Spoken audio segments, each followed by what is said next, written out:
Okay, let's talk about what's happening on the Durand line, that really contentious border between Afghanistan and Pakistan.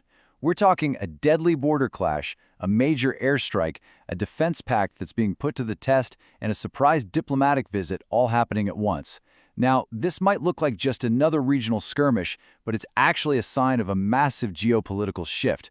Let's break down what's really going on here. So what exactly went down that got everyone's attention? This wasn't some minor incident. This was a full-blown military fight, and it ended with some really serious casualties on the Pakistani side.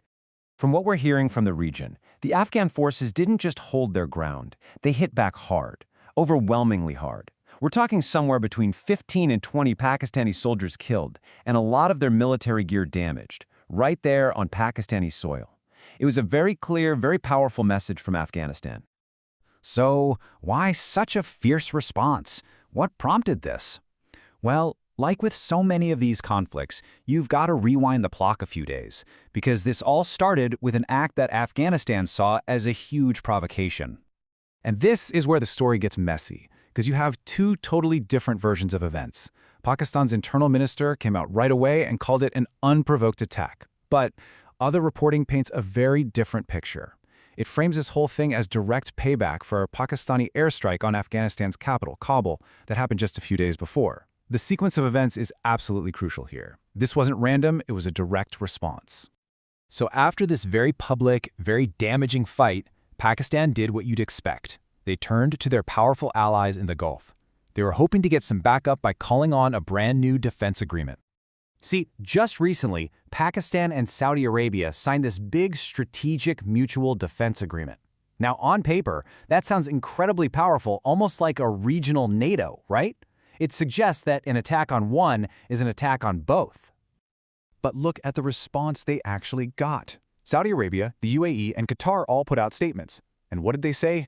The source pretty much sums up their reaction as, "We are deeply concerned. This is very sad." That's it. No strong condemnation of Afghanistan, and most importantly, not a single word about that defense deal. No, an attack on Pakistan is an attack on us. It was just a weak, diplomatic non-answer. And this really begs the question, doesn't it?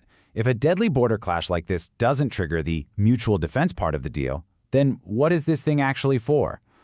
The analysis suggests it's probably less about protecting Pakistan from its neighbors and, maybe more about having Pakistani troops on standby as a security force for the Gulf states themselves. So while Pakistan is feeling kind of isolated by its own allies, something else is happening at the exact same time. Afghanistan is getting busy, strengthening a relationship with Pakistan's biggest rival, India. I mean, the timing here is just unbelievable. While bullets are literally flying on the Durand line, where's Afghanistan's foreign minister, Amir Khan Muttaqi? He's not in Kabul managing the crisis. No, he's in India on a high-profile diplomatic visit. That's a very deliberate and very loud strategic pivot. And this wasn't just some friendly hello. Minister Muttaqi made a pretty big offer. He formally invited Indian companies to come and invest in Afghanistan, and he specifically pointed to their very lucrative mining sector. India's foreign minister, S. Jaishankar, responded really positively, saying the offer was deeply appreciated and that it could be discussed further. Let me tell you, that is the language of a new economic partnership getting started. So why this sudden closeness between India and the Taliban-led government in Afghanistan? It seems kind of strange, right? Well, the source argues that the answer isn't really about modern geopolitics.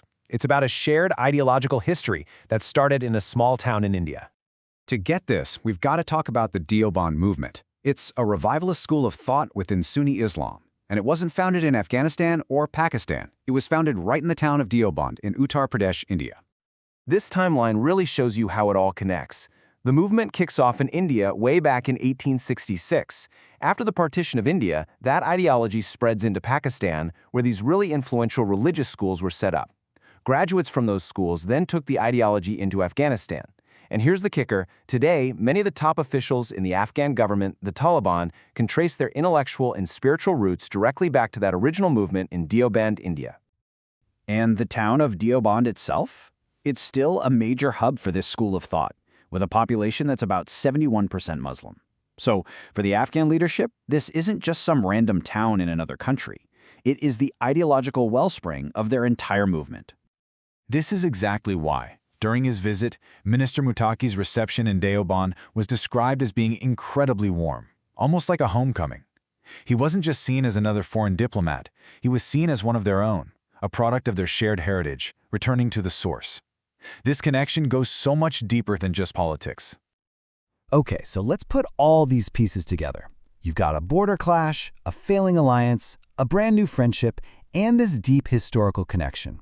The source argues that this isn't just a series of random events. This is a fundamental reshaping of power in South Asia. What this all adds up to is Pakistan finding itself in a really serious geopolitical squeeze. I mean, think about it. To its west, you have an empowered Afghanistan that is no longer afraid to hit back. To its east, you've got the constant, long-standing tension with India. And now, its so-called traditional allies in the Gulf are showing that they're just not reliable when it really counts.